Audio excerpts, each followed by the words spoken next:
السلام عليكم ورحمة الله وبركاته. لا تنسوا دعم القناة بالاشتراك لتستمر القناة في نشر المزيد بإذن الله.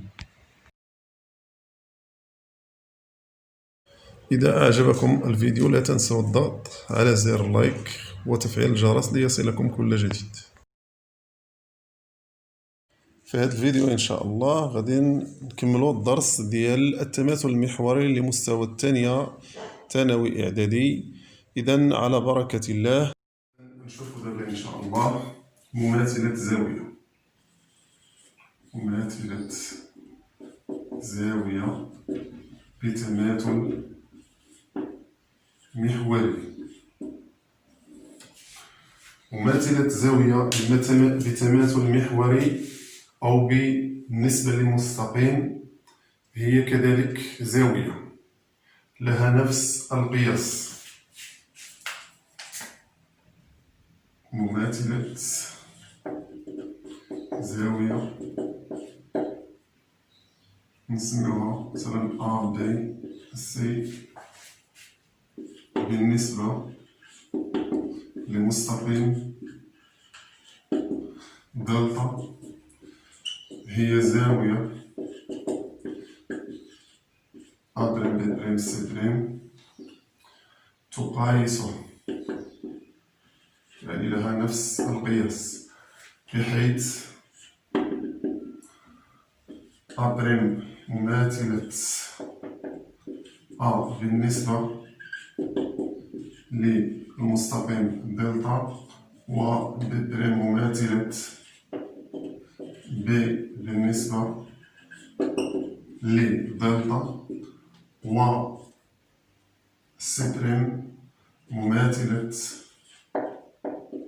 C كذلك بالنسبة للمستقيم دلتا.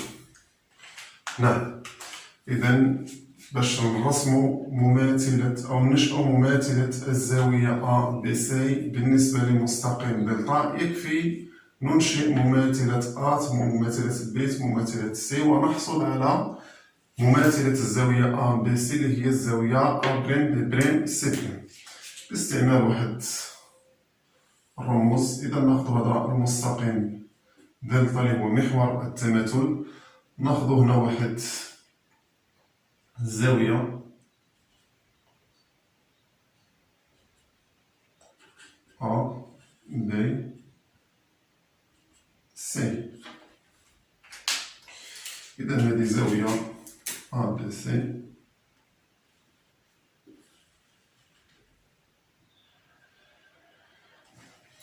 هذه زاوية A B C. إذا باش ننشأ مماثلة الزاوية A B C يكفي ننشئ مماثلة A مماثلة B مماثلة C بنفس الطريقة اللي نشأنا بها مماثلة نقطة. إذا مماثلة A دائما باش يكون دلتا هو واسط القطعة A بريم، يعني دلتا يمر بمنتصف A بريم وعمودي على A بريم. نفس الشيء بالنسبة للبي كذلك.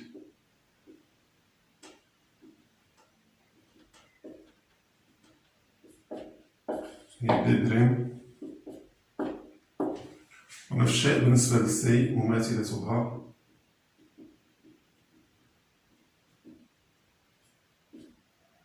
هي نقطة C بريم.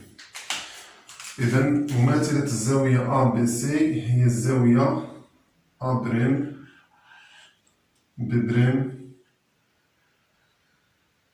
C بريم، وهذا تكون هي زاوية تقايس عندها نفس القياس. التماثل لدينا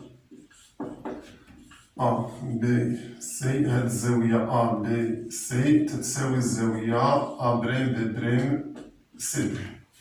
نقول إن التماثل المحوري يحافظ على قياس الزوايا. معنى مماثلة زاوية هي زاوية تقايسها. إلا كنت عارف قياس الزاوية A B C راني غادي نستنتج قياس الزاوية أ بريم ب بريم سي بريم. يكفي أنني نبين أن أ بريم ب بريم سي بريم هي مماثلة أ بي سي، وملي غيكون عندي القياس ديال أ بي سي مثلا إلا كانت عندي أ بي سي 30 غنقول إذا راه أ بريم ب بريم سي بريم تقايس أ بي سي، وبالتالي فهي كذلك قياسها مثلا 30 درجة. إذا هذا بالنسبة لمماثلة زاوية. ثم عندنا مماثلة دائرة. مماثلة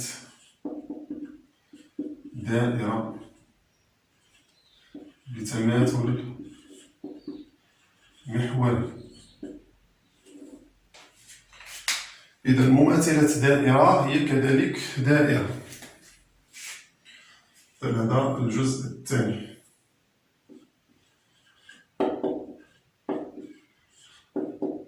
من بعد درنا الجزء الأول. مماثلة دائرة بتماثل محوري هي كذلك دائرة. مماثلة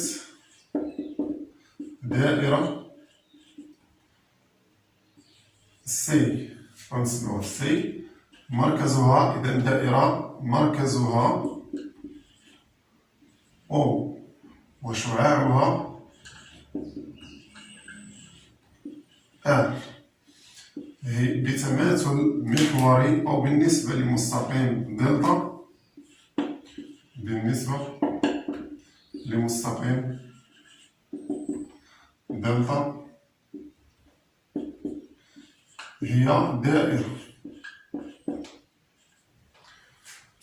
هي دائرة سي. مماثلة دائرة سي مركزها أو شعاعها آر بالنسبة لمستقيم دلتا هي دائرة سي بريم بحيث أو مركزها أو بريم ولها نفس الشعاع،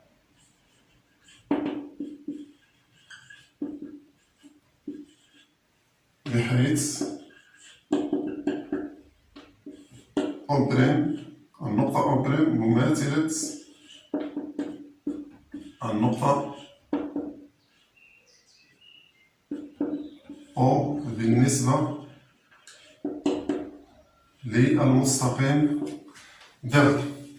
يعني باش ننشأ مماثلة دائرة يكفي ننشئ صورة مركزها بالتماثل، يعني بمماثلة نقطة، لأن المركز هو نقطة ونحتفظ بالنسبة نفس الشعاع، غادي يكون عندها نفس الشعاع باش تكون هي كذلك دائرة تقايسها. إذا غادي ناخذ واحد الرسم توضيحي. إذا ناخذ مستقيم دلتا اللي هو محور التماثل. عندنا الدائرة سي مركزها أو وشعاعها آر، إذا هذا المركز أو، هذه الدائرة سي، الشعاع ديالها هو آر، هذا هو الشعاع آر. إذا باش ننشأ صورة أو مماثلة الدائرة سي التي مركزها أو شعاعها آر يكفي ننشئ كيف ما قلنا مماثلة النقطة اللي هي غادي تكون النقطة أو بريم، وننشئ الدائرة التي مركزها أو بريم ولها نفس الشعاع اللي هو آر.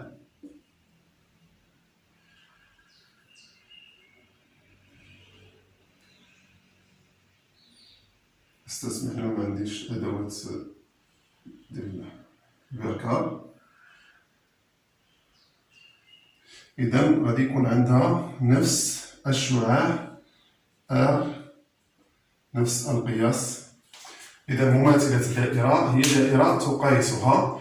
إذا يكفي كيف ما قلنا ننشئ صورة مركزها ونأخذ نفس الشعاع ثم نحصل على مماثلة الدائرة المطلوب إنشاء مماثلتها. إذا هادو جوج الفقرات اللي كانوا باقي لنا في التماثل المحوري.